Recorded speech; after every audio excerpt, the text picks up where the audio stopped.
کا مائنڈ یہ سمجھتا ہے نا کہ آپ بیمار ہیں تو آپ بہت جلدی بیمار ہونے والے ہیں، یہ یاد رکھیے، کیونکہ جو آپ ذہن میں ڈالیں گے یہ وہ آپ کو کرتا ہوا دکھائی دے گا۔ اگر آپ کا مائنڈ یہ سمجھتا ہے کہ میں پیسے نہیں کما سکتا اور میرے پاس پیسے نہیں آئیں گے تو کبھی نہیں آئیں گے۔ آپ کا اگر مائنڈ یہ کہتا ہے کہ میں ان لکی ہوں، بدقسمت ہوں، تو آپ واقعی ان لکی اور بدقسمت ہو جائیں گے۔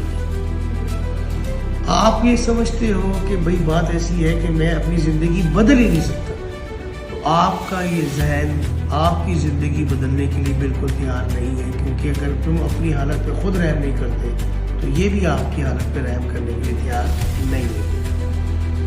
دنیا کے اندر جو سب سے زیادہ بیماری ہیں وہ سائیکوسومیٹک ڈس آرڈرز ہیں، جس کو سائیکوسومیٹک بیماریاں کہا جاتا ہے۔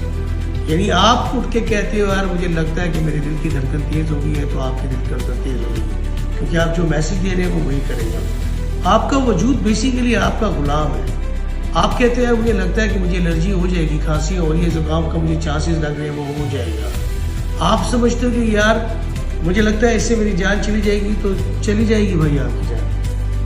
آپ اپنے ذہن کے اندر جب تک پازیٹیو چیزیں نہیں ڈالیں گے تب تک آپ اپنے آپ کو اسی طرح کہتے رہیں گے۔ آپ یہ کیوں نہیں سمجھتے کہ جس نے تمہیں کریٹ کیا ہے وہ 70 ماؤں سے زیادہ تمہیں پیار کرتا ہے، وہ نہ تمہیں بد نصیب کرتا ہے، نہ ہی اس نے تمہیں بدقسمت پیدا کی ہے، جب تک آپ پازیٹیو نہیں ہوں گے۔ یاد رکھیے گا، 4 سکسیسفل لوگوں کے ساتھ بیٹھے اور ان کی بات سنیں، 5-6 سکسیسفل آپ ہوں گے، اور 4 ایسے لوگوں سے بات کریں جو نکمے ہیں اور جو صرف یہی سوچتے ہیں کہ زندگی میں میرے لیے کچھ بھی نہیں ہے، تو 5ویں آپ ہوں گے۔ اس لیے اگر آپ اپنی زندگی میں بہتری چاہتے ہیں تو یہ جو وہم ہے اس کی بیماری کو چھوڑیں، کیونکہ اس کا علاج لقمان حکیم کے پاس نہیں ہے۔ شکریہ آپ کا بہت۔